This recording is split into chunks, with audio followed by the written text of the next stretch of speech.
Talkin Nerdy. It's Talkin Nerdy. It's Talkin Nerdy. They're talking nerdy. They're talking nerdy. They're talking nerdy.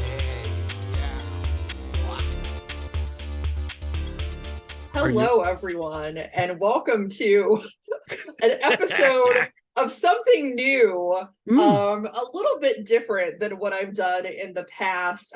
Still, I think in the same spirit, because, you know, everybody that loves Roblox, we're all a bunch of nerds, and there are many different nerddoms and fandoms out there, and I really want to be able to talk to people in many spaces, because I have a lot of interests. Combat robotics, of course, being one of them, but I have, you know, lots of other interests, and video games is certainly one that I have been interested in for a long time. And so I thought, what better way to kick off this little other show than have somebody whose podcast I have been on a couple of times and have known for quite some time.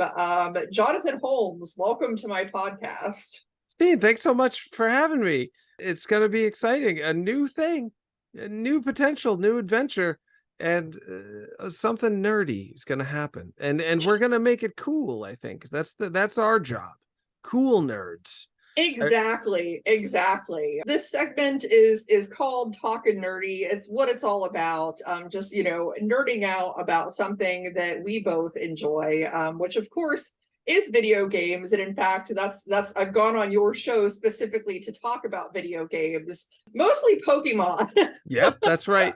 And your edifying perspective on the passion behind a Pokemaniac, because people don't know. People on the outside see Pokemon and they think it's a kid's game, I guess, little creatures. They don't understand the depth. They don't understand the level of emotional attachment, the way that it takes the feeling of exploring nature and discovering real animals out there, but then skews it in a slightly dreamlike way, is a really special thing. And you did a really good job of expressing that when you were on my show, the Talking to Women About Video Games podcast show. Yes, exactly. And that's a really great way to describe Pokemon, because I mean, that's what it's like for me. You know, it's people think that it's something that's just for kids. It really isn't. I think it reaches deep down into that child that's still in all of our souls, and you know, like has us do something that's just like fun and whimsical, and you know, but can also be competitive at the same time. Yeah, that's right. When I first got into Pokemon, I think I was 20. The first time I played one, it was Pokemon Silver on the Game Boy Color. And what drew me to it was it reminded me of Earthbound, which was a game on the Super Nintendo I played that looked cute and wholesome on the surface, but was actually around some pretty complicated emotional themes underneath that. And Pokemon, I want to say by the time it got to Black and White, there was at least some dabbling in some themes, some questions of like, is it okay that this is basically just glorified cockfighting and we're using the animals to fight and hurt each other for our entertainment? So Pokemon has dabbled in depth when it comes to narrative, but what I love the most about it is the intricacies and the creativity behind the designs. Can you imagine having to design? There's like 900 different characters that all have to be distinct from each other, but at the same time have cohesion and seem like they fit together in the same world. Like, it's, when it comes to artistry of character design, it's one of the greatest feats ever done in any creative work, I would say. Given the depths that they have to go to create all of these detailed characters, I will forgive the creators of Pokemon for Dragonite. I forgive you for that, because Dragonair and Dratini deserved such a better final form. You know, I'm so glad you brought that up. I've always felt that, but I've never said it out loud. And I vaguely recall someone discovering that there was originally going to be a different final evolution for that one. Like, there was a lot of iterations, especially with Gen 1, that they did not go with the original plans and would shift plans at the last minute in order to cope with some cultural difference or some creative difference. So yeah, there's a mystery there. For those who don't know, and stop me if I'm wrong on this, the first evolution of this dragon type is like a slick, cool eel, like a pretty eel. And then the second one is like a sleek, elegant eel. And then the third one is just like a big doofy, like a stuffed animal, cute, but not smart or sleek, with little wings, just like Really just trying to tiny figure it out. wings. Yeah, it's just like I don't mind it as a Pokemon, but not as the evolution of that. Yeah, that's right. That's right. I like a big, cute, stuffed animal looking, not smart looking. Doesn't look like it likes being itself. It's like, I wish I was like a cool dragon, but I'm just like a big old softy. But for it being the last in that line, it made no sense. It came out of nowhere. Yeah, exactly. So that may be a hot take to some, but that is my very firm opinion on that. Well, before we get too deep into the gaming stuff, I just want to make sure, because some of my audience may not be familiar with you and what you've done. I can't imagine how that's possible, but of course I'm me and I'm not them. I not only think it's possible, I think it's definite. I think so far people are here for you and they're putting up with me and they don't know who I am. And I want to thank them right now for putting up with me so far, but I'm happy to briefly introduce myself. So my name is Jonathan Holmes. I have next to me a broken, this is Ultra Magnus, but just his trailer. Do you know this guy? He's a transformer. I just have Gen 1 transformer parts lying around. I'm that kind of person. I got a Battle Beast moose. There's a moose guy. Yeah, he's worth like $50 now. He's just lying around my house. I write for a Nintendo magazine. I'm just reaching over. Oh, there's a bunch over the Transformers over there too. Nintendo Force magazine. We just interviewed the original Nintendo of America president, Howard Phillips. He used to be famous, and talked about Pikmin 4. So I've been writing about video games for magazines and websites for about 17 years, I think. I think 2006 or 2007. I'll have to double check the exact date. Before that, I was in a wrestling group called Kaiju Big Battle. I don't think I ever even told you that. We dressed up like big Godzillas and various giant monsters and wrestled in a wrestling ring. I did I don't that think for you a have couple ever years. told me that. No, it just doesn't come up that much. It naturally in conversation. It only comes up in these introduction moments that I sometimes have. And I was also on an MTV reality show when I was 20, and it aired when I was 21, which really helped me initially with the video game stuff 17 years ago, because when I started writing about video games, the show I was on, Road Rules, wasn't old and forgotten yet. It was actually still sort of current. MTV still mattered, kind of. So A little bit. I think it's hard for me to tell. Now reality shows have been overtaken by like Love Island, and there's a show where people just like get married instantly. I think it's a lot of kissing and hugging, or a lot of being real mean, competing and grinding each other into the dirt and get that money. When I was on Road Rules, it was just everybody won. I think there was some kissing, but no one was nude. no one was there was no scandal. It was just like almost like a PBS show by modern reality TV standards, and it was great. I was really lucky to be on it. It was stressful to be on the show a lot of the time. That's a whole other story.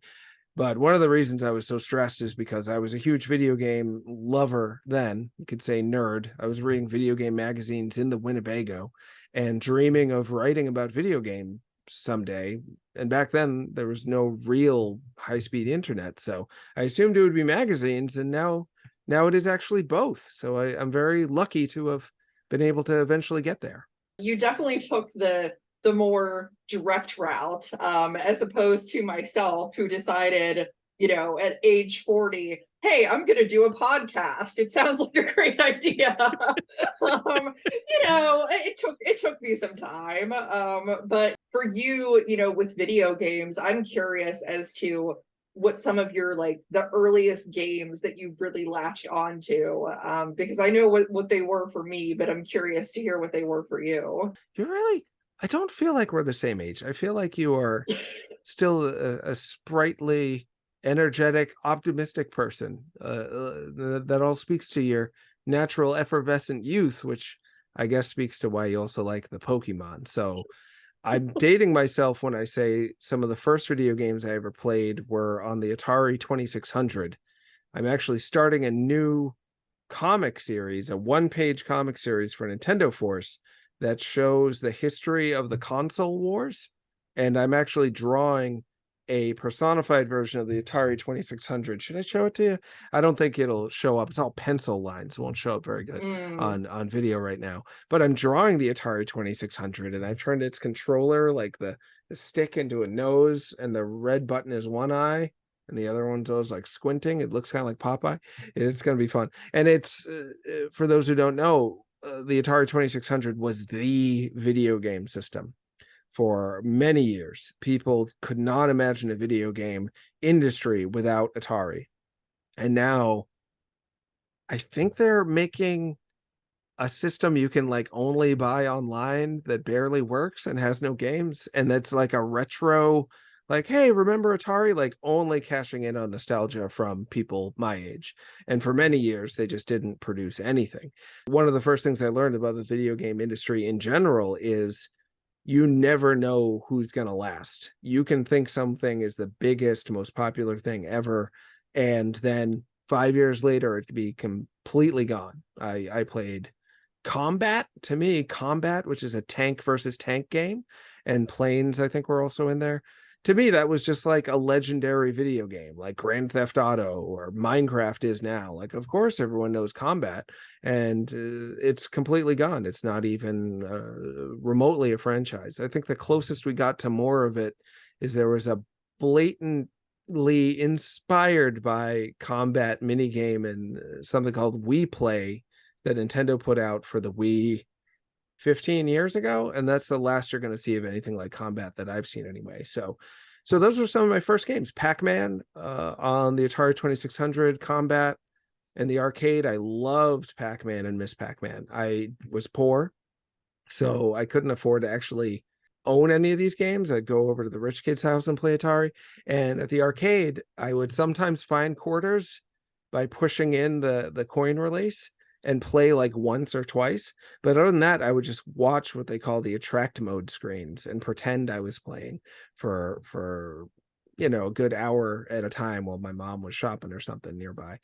Very different time. People didn't worry about their kids getting kidnapped. At least my mom didn't. She was just like, you'll be fine. And I was generally fine. Though one time a guy was so mad that I beat him in Street Fighter 2 that he punched me in the chest. And then he stood over me because he was really strong. His dad owned the arcade, so he could get away with this. And he stood over me and said, "That's power." I was just like, I'm terrified, of course, because you just assaulted me. And that's hilarious and I just realized he owns that arcade now. I wonder if he's still punching people who go there and play Street Fighter against him and win, because he was not amused. I'll not say his name, but I'm so tempted to tell people to go to his arcade and see if he punches you to this day, because he might still be punching patrons at the arcades. Not a good business model, probably, but you never know. So yeah, it's funny because like I did have an Atari as well. Oh wow. Was it 2600, 7800, 5200? Don't remember which model, right. because I was pretty small when we had it, and then eventually graduated over to a Nintendo, and again, like I think in a way, like at least for a time, we had a similar background, because there were times where we really didn't have a lot of money, and so like we had a Nintendo, but all of the cool kids had like the power glove and the Oh, gun sure. for duck hunt and like all that stuff. And we didn't have any of that. You know, we had maybe like a few games or whatever, and that's what we could play. But I'll never forget, I mean, one of the first games that I ever loved, and I swear, like most people have probably never even heard of it, was a game called The Battle of Olympus. And Oh yeah. I loved it because I was really big into Greek mythology at the time. Like it was just fascinating to me. And so I loved playing it until like at some point I realized I'm like, this is basically Zelda 2, but in Greece. And that made you like it more or less? I don't know that I necessarily had any feeling about it at the time. Like it didn't really hit me until I was an adult. And I'm like, I'm really surprised they were able to do that and not have repercussions from it, because there's certainly been other video games where there were games that were made that were similar, and then there were some like legal battles over it. You know, so that was definitely one of my favorites, and still I think Mario 3 is one of my favorite video games of all time. I mean, of course that came later with Super Nintendo, but Oh, it was Mario 3 was not to fact check you, but I'm gonna fact check you. I can't help it. I love this stuff too much. Mario 3 was regular Nintendo, but like was it right at the end, and was in the okay? movie called The Wizard, Oh starring yeah, Fred yeah. Savage. And I think Christian Yes. Slater might have just like wandered around in the background sometimes, but that might have been a dream because I dream about Christian Slater wandering around in the background. And then Mario World, which was technically Mario 4, was, I believe, a Super Nintendo launch title. I think so. Okay, yeah, I think that you're right about that. Because I definitely, I mean, I had both and I played both a lot. Yep. But you know, it's funny because everybody makes fun of me. I never had a 64. Like for at some point after the Super Nintendos, we switched to a PlayStation household, and I never had a 64. So a lot of that passed me by. I think the Nintendo 64, I mean, I write for a Nintendo magazine. You can see it's NF. Can you see that? For Yes. Nintendo Force. I should, but I'm not a loyalist to Nintendo. And I get in trouble with people who read my work in the Nintendo fan magazine when I say the Nintendo 64 is one of my least favorite consoles ever. The good games on it are great. They're classics. Star Fox 64, Majora's Mask, Dr. Mario 64 is another one. I really like Sin and Punishment, even though it didn't come out in this country for a little while. But most of the games are just unfinished feeling. I asked the question to my Twitter followers, which one of these games is a classic and which of one of these four is like a bunch of pieces of bread loosely cobbled together with some ketchup on it, and it might look like cheese, but you're not sure what it is. Something is melted on there. The three of these things are delicious pizzas. One of them is just a cobbled together Franken pizza made out of leftovers and scraps. And it was Mario Odyssey, Mario 64, Mario World, and Mario 3. And I was shocked. Some people are like, Mario 3 is obviously the worst. That's the scraps of pizza. Why would anyone play that?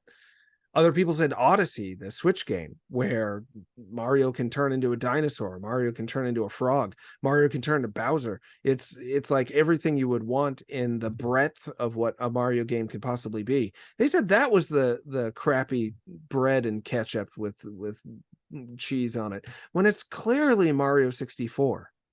No human being can play that game today for the first time and be like, yeah, that's a good game. I understand that it was paving new ground, that the rules hadn't been tested and therefore established yet. So it broke a lot of the rules because there were no rules then.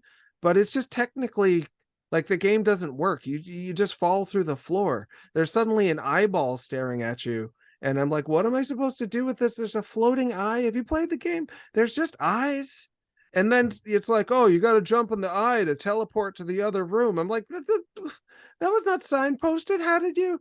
But when you grew up with it and you dealt with its complete lack of fairness or rules or making any sense or balance or all the things that go into what I usually think of as objectively good game design, it doesn't have that. But if you grew up with it, you didn't need any of that because kids will put up with anything. they'll play just the worst games because they don't know any better. They don't know the rules. They don't know what to expect from a game that's supposed to value their time. So they just put up with like a lot of garbage. And if you put up with that garbage growing up, you now in your 30s think Mario 64 is objectively good, and then get mad at me of all people when I talk about how it's actually just real bad.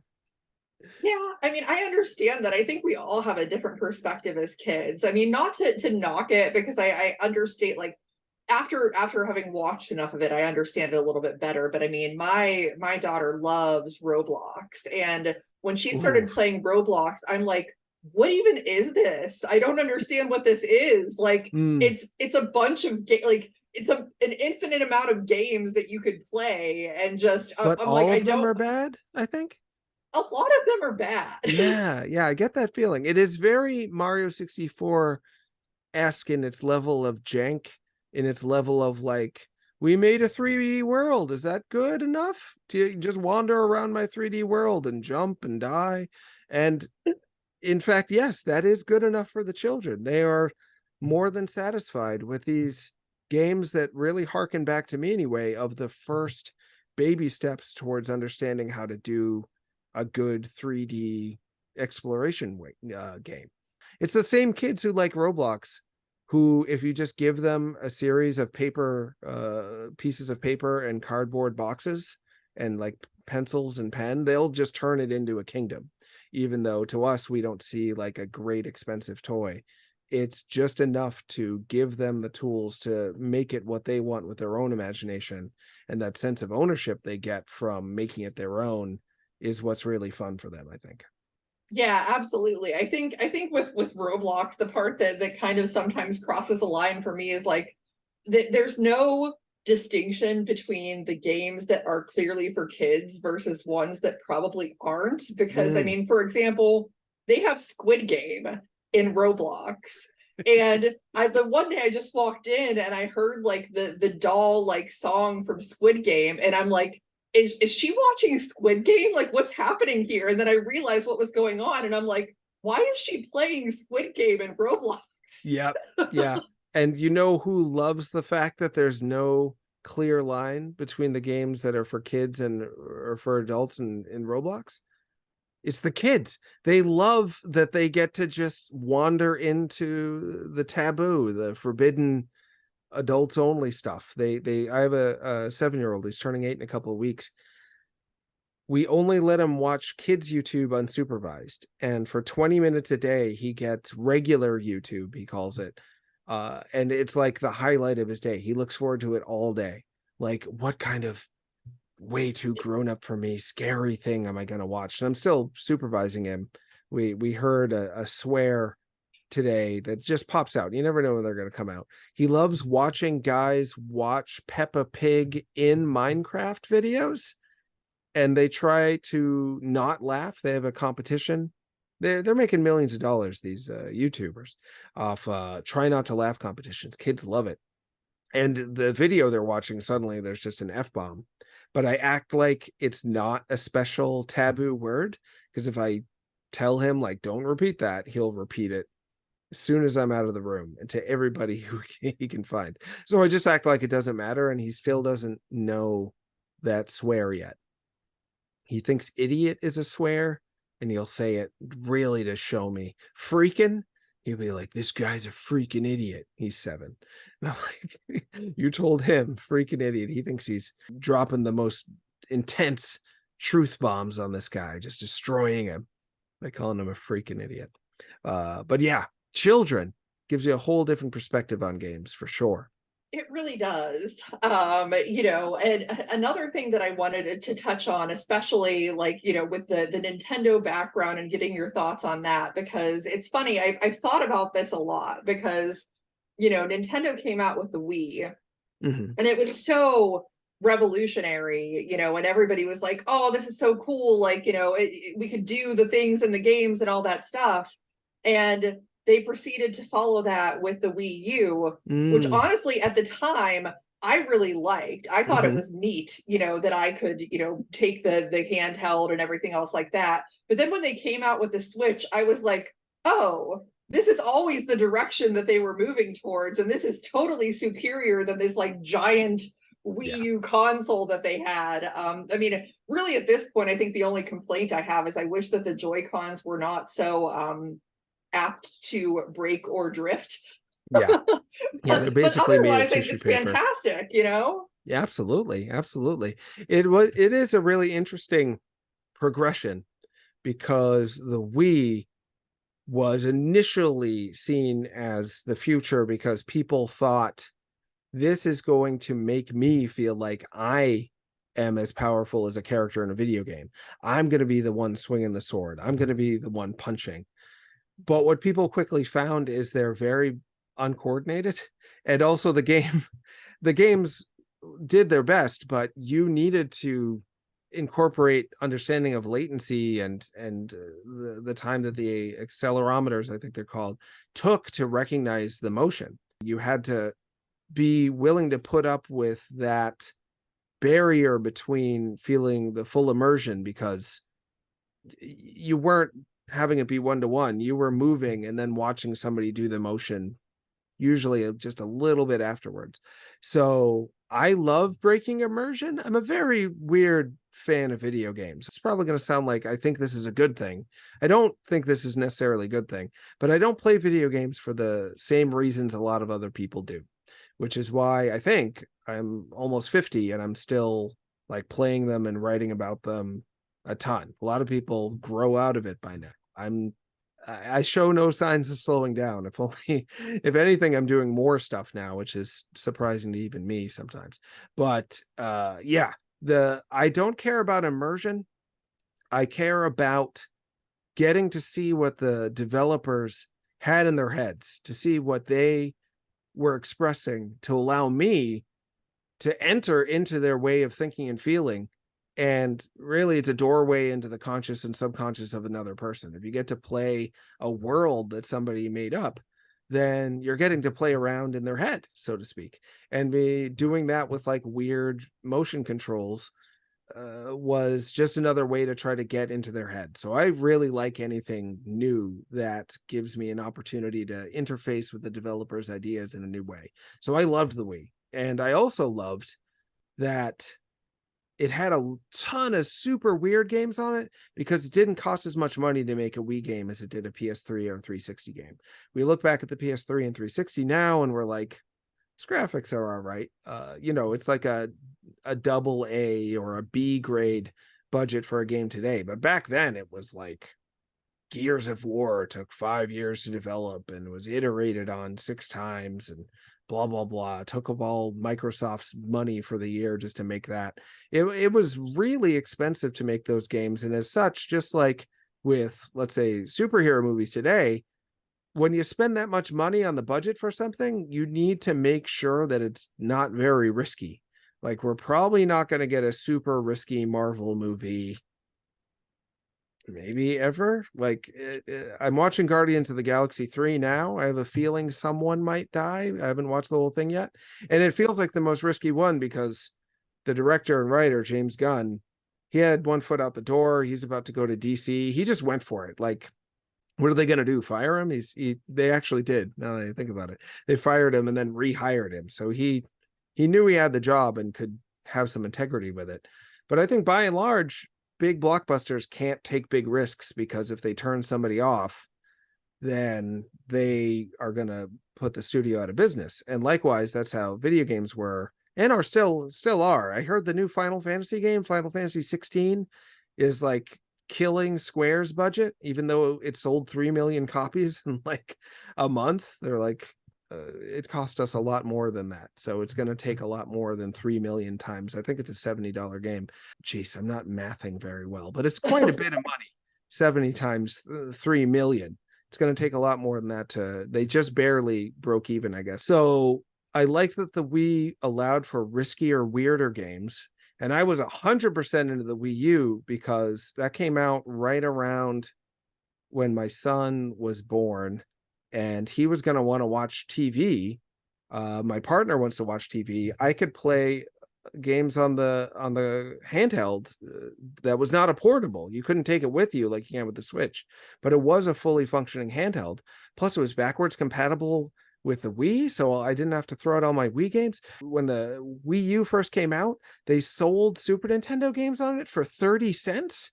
So you could buy Super Metroid and Mario World and like all these great games. There's no subscription service. You just bought games that you actually wanted instead of having to subscribe like you do with the Nintendo online service. It doesn't have a ton of games on it so far on the Switch.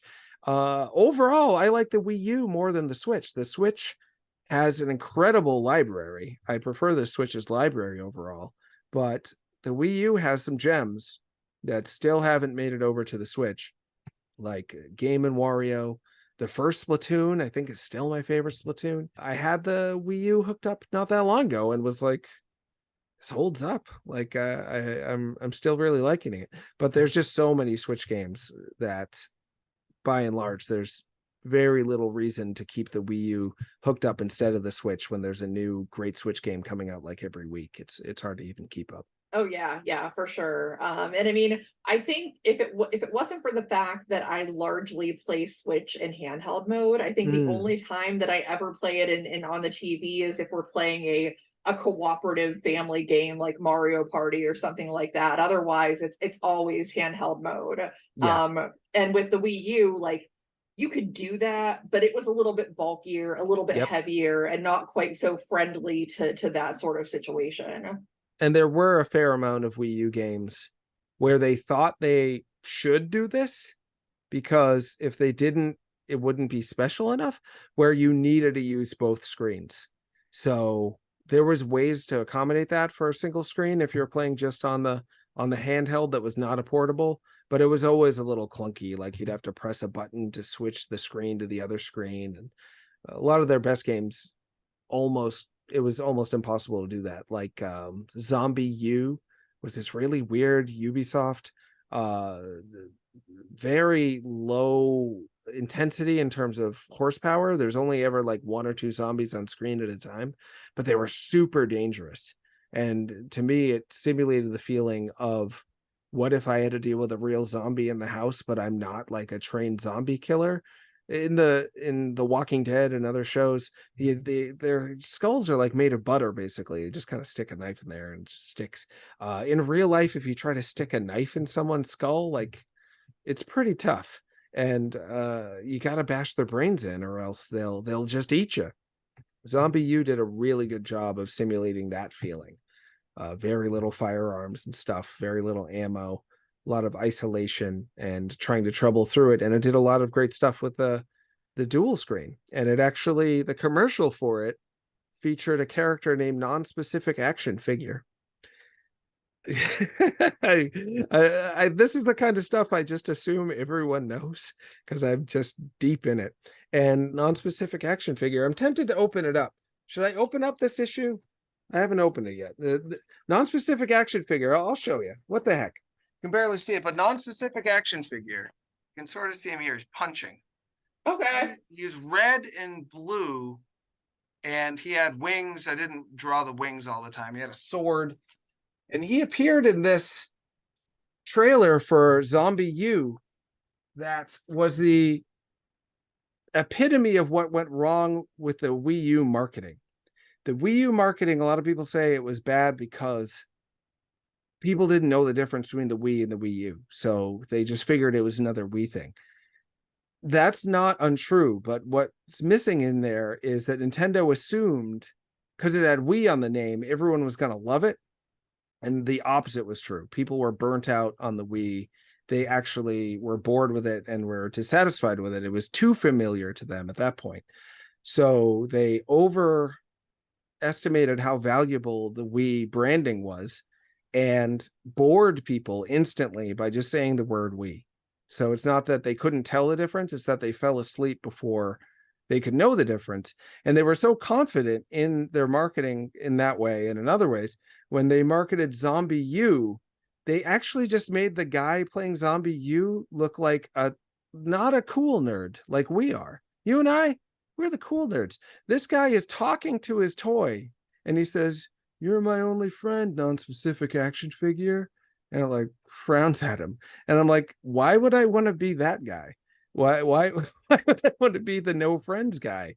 Is that who the Wii U is for? No friends guys? I'm trying. I worry sometimes that I'm a no friends guy because I do have a bunch of action figures lying around, but don't like make fun of me immediately for that. And they were trying to integrate stuff that's very commonplace now. The Wii U actually had built-in video chat. Do you remember, like, Wii Oh U yeah. chat, I think it was called? Now we're doing it right now. It was totally new to be able to do that on a video console then. The camera was built into the controller. So he calls like his one only friend and says, like, "Can you help me with ZombiU?" And he's like, "No, call your grandpa." And he's like, "Fine." And he calls his grandpa. His grandpa, I think, helps a little bit. But again, this is not how you market your video game system. To be like, I'm a sad man with one friend who talks to his action figures and his grandpa who can't abandon him because it's his grandpa. His grandpa doesn't like him, but he won't abandon his grandson because he'd feel bad about himself.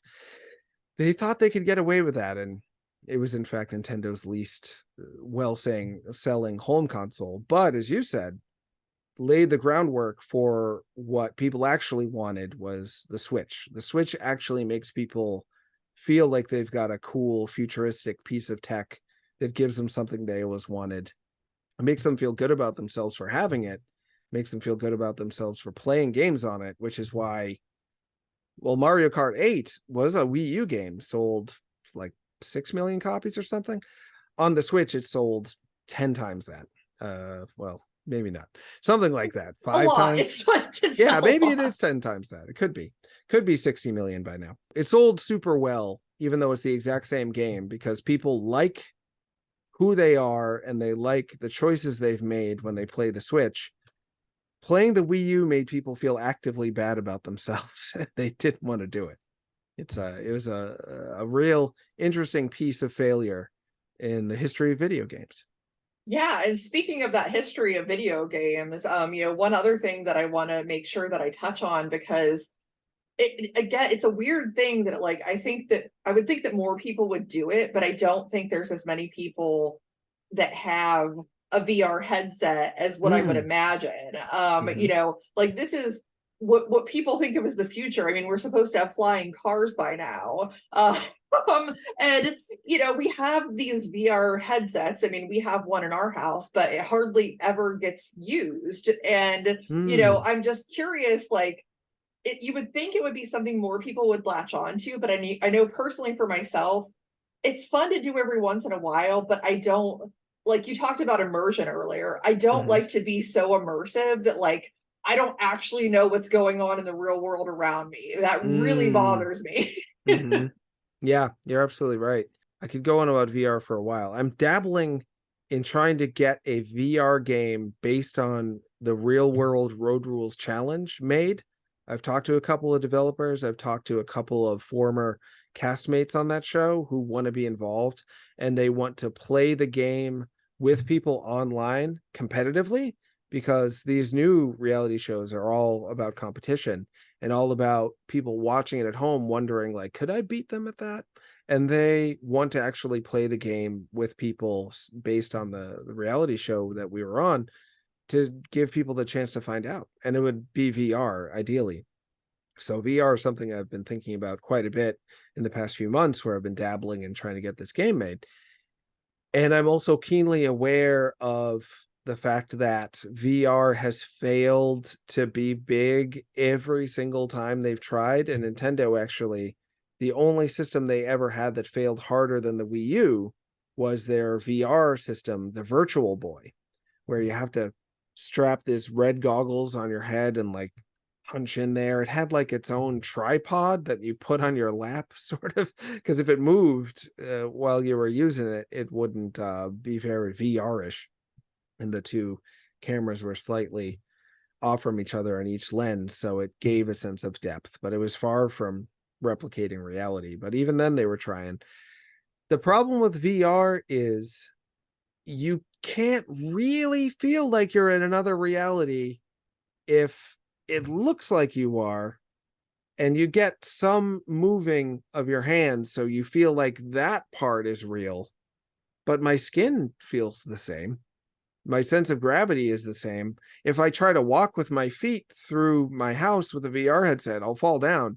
So your inner ear and your brain is all being told this isn't real. Like, I'm not actually there, but your eyes and your hands are being told it is. So it's something that is like a place you can visit that you know isn't real, but finding out what they did to try to convince you it was real can be fun. And games that are really just focused on the visuals, the auditory stimulation, and the hands, like Beat Saber, that can be like a fun exercise activity for people where you're not really feeling like I'm exploring a world and blah, blah, blah, because it just doesn't have sustainability. People don't feel transported for very long because it doesn't physically fully transport you while it's trying to trick you into thinking you are being fully transported.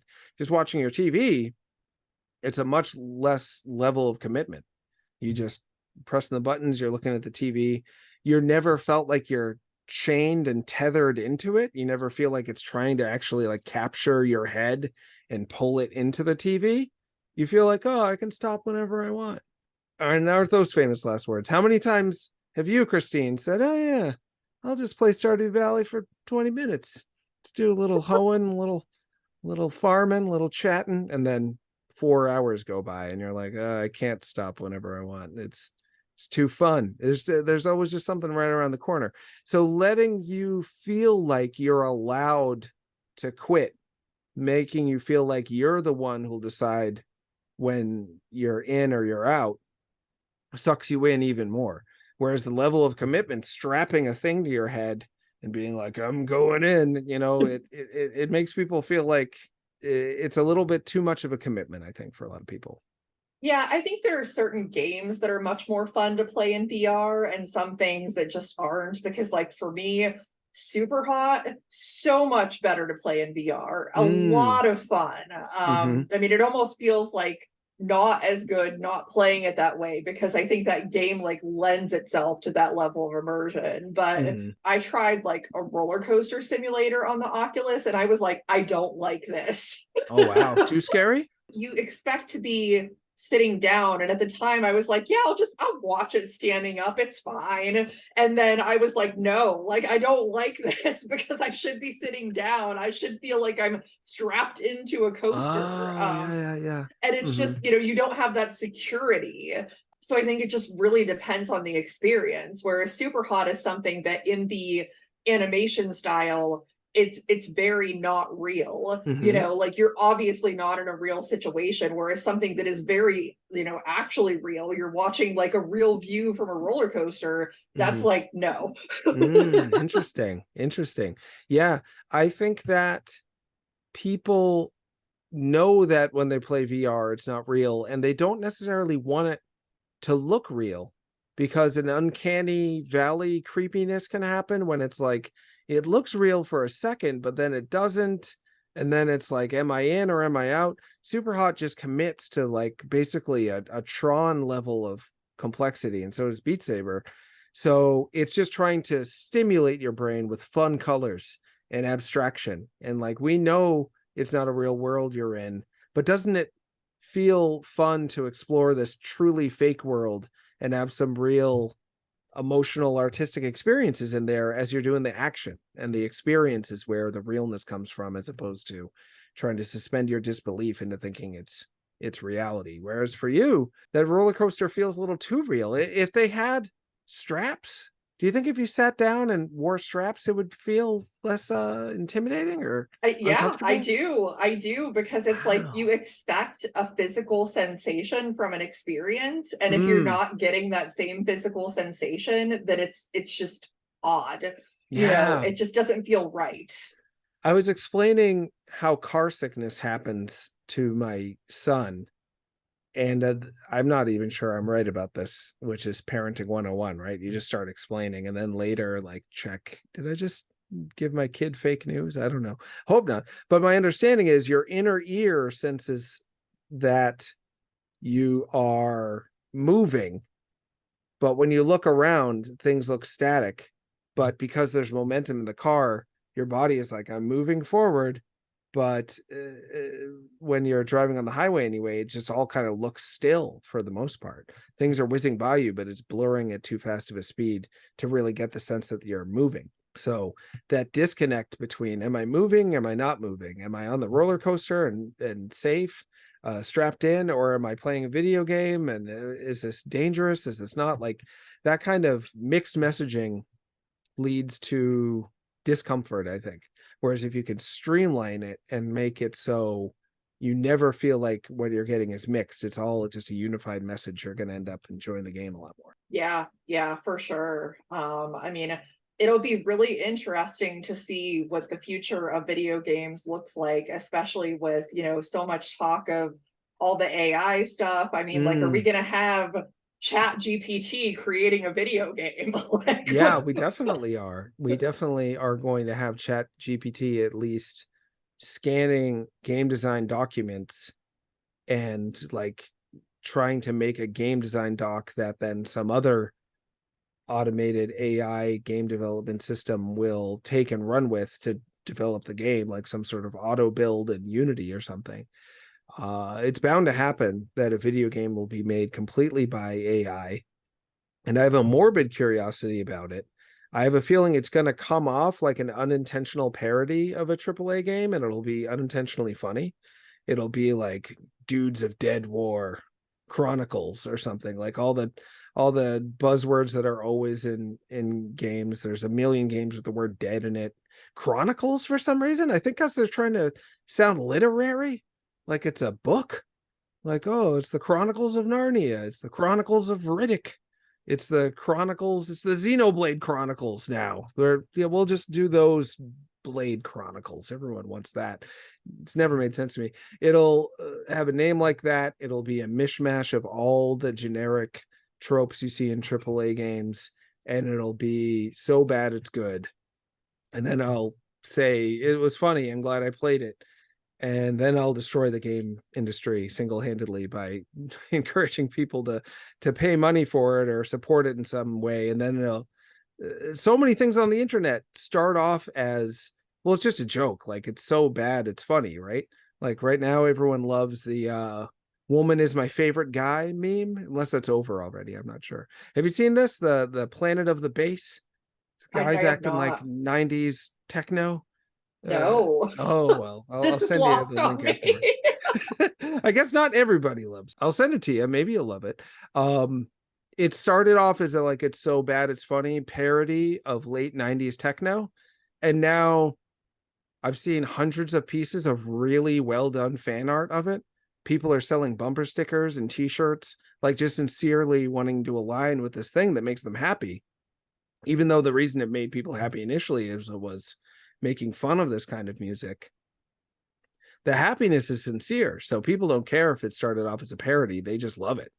And really unintended to be loved things end up really blowing up. And I'm on this other podcast, I didn't mention this, called Boston's Favorite Son, with a pro wrestler and video game critic named Stephanie Sterling, who just comes up with the worst ideas for how to make me famous again.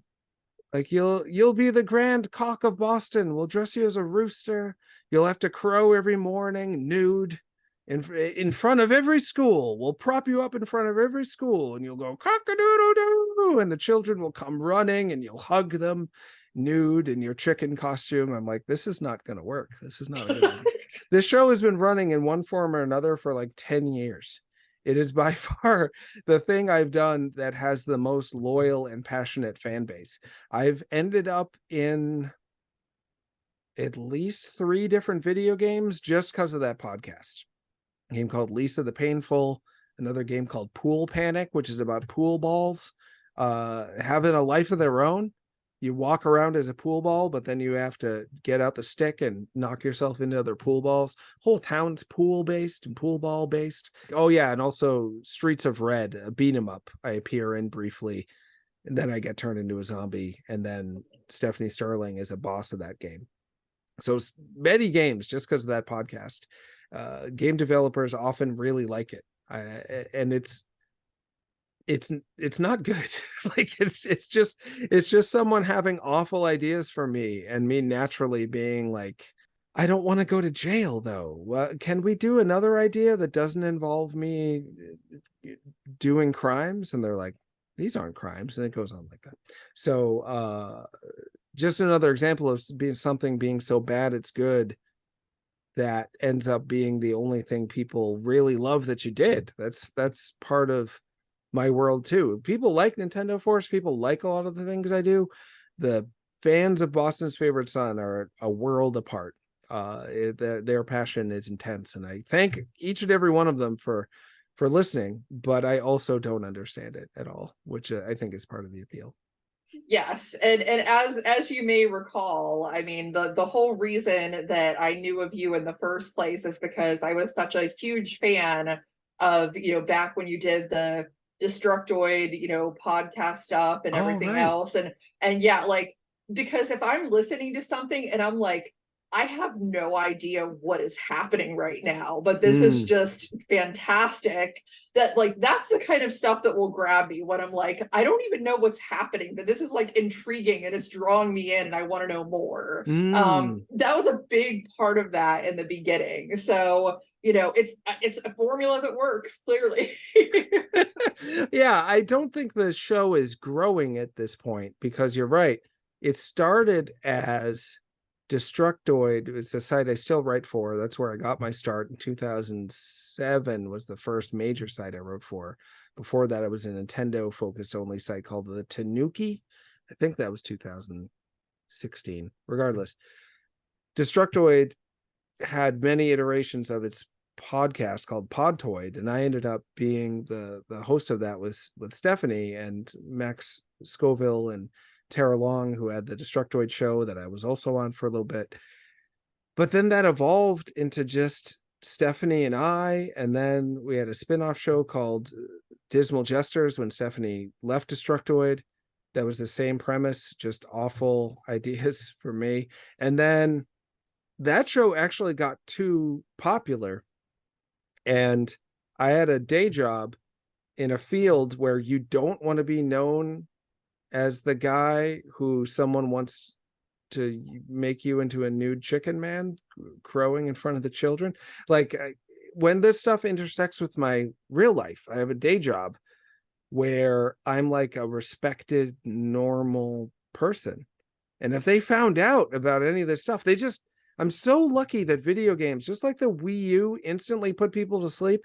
When I talk to the normal people at my job who think I'm normal too, and I say, I read for a video game magazine, you just see them immediately, just like, they're so bored of video games instantly. Your average adult in their mid-40s instantly naps when you hear about video games. They care about sports, they care about politics, they care about some pop stars. Taylor Swift is still really popular with 40-year-olds, as is Beyonce. So if I say I went to the Taylor Swift Beyonce concert, they'll overjoyed. If I bring up Barbenheimer, they love all those kind of mainstream memes.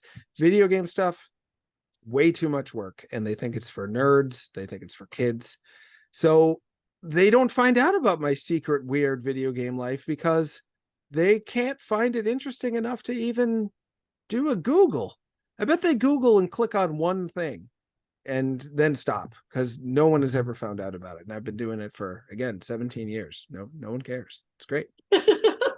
Yes, it's nice to work in anonymity sometimes. Although that's lost for me. Everybody that I work with knows that I do combat robotic stuff, and they think that it's terrific. So. Well, I was gonna say, if I said at work, I'm doing competitive combat robotics, I'm designing robots using science, thinking about the physics, thinking about the different ways to program it. It's computer science, physics, a little bit of hard wiring, a little bit of like manly soldering going on. They'd be like, oh, they wouldn't like talk to me all the time, but they'd be like, that's cool. Whereas I'm like, I reviewed the new Mario game. This time you run and jump. They're like, I'm out. What's going on? How are you this guy this guy we know at work who they think I'm all right at work, and also this like Mario loving guy. They put that guy in a totally different box. Yeah, it doesn't surprise me that people know about the combat robotics. And I'm wondering, I wanted to ask you, while I was going on and on about VR, I feel like combat robotics might be the right place for VR, to build the robot in VR and have the graphics be relatively abstract, so it's not trying to convince you that it's like looking at a real person while you're doing this. The robots are all generally abstract art. They're generally not trying to look like a real human being, from what I've seen anyway. So you get the simplicity and abstraction, and then get the actual controls and combat in there. I feel like it could really work. Yeah, actually, it's funny because fans have been begging for a BattleBots video game for such a long time. I mean, like in the forums, there's so many posts. What about a BattleBots video game? And I think you're right. I think that like VR could potentially be the right space for something like that because of the level of immersion. Like I talk about that so much on my show that you know, combat robotics having different weight classes makes it extremely accessible to people that, you know, don't have the money to build a 250-pound BattleBot. You know, they can build a 1-pound robot or a 3-pound robot, and that's much easier for someone to conceive of doing something like that, you know, and you can take it to your local competition and compete with it. So Yeah. you know, like I think that is a big part of the experience for fans of that sport, is the immersion and feeling like you're part of it. So I mean, who knows? I think it's a great idea. Yeah, absolutely. Well, I know some VR. I'm talking to him about making a real world Road Rules game. I should talk to him about making a BattleBots game Make a too. You can BattleBots. produce it. You know, you've had the current rights owner or the one of the creators, if I remember The creator, correctly. yeah, one of the creators of the show. So I Do they mean, still have the rights, the creator, or did he sell them? I think that they do, but I Yeah, couldn't say for sure. But I mean, yeah. hey, like I think that they would be on board with anything that brings more attention to Yeah, I BattleBots. bet. I bet. So Yeah, VR games are surprisingly, my understanding anyway, not necessarily as expensive to make, which is why there are a lot of really interesting, risky VR games. Even though the install base for VR headsets is relatively small, the budget to make these games doesn't have to be super big either. And everyone that has a headset is playing it. So, or most people.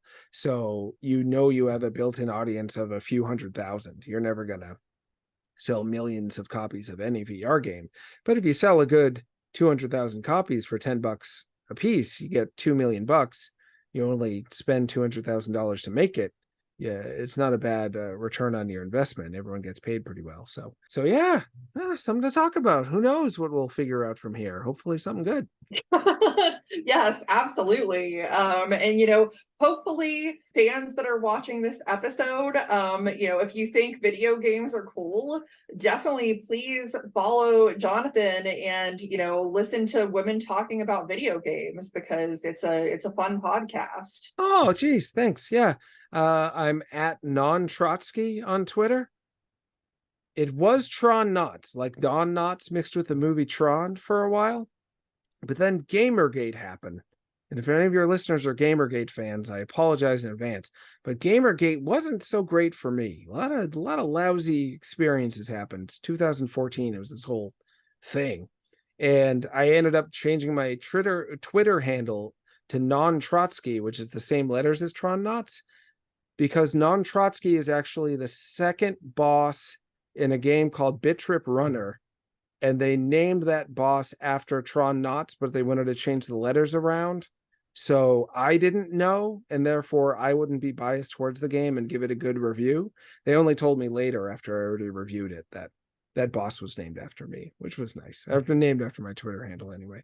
A spoonerism, they call it. They switch the letters around. So I'm at NonTrotsky on Twitter. Nintendo Force is at Nintendo Force. That's the magazine I'm writing for. I also write for another magazine called Lock On, and I just interviewed the creator or the co-creator of the Teenage Mutant Ninja Turtles for that. It's pretty neat.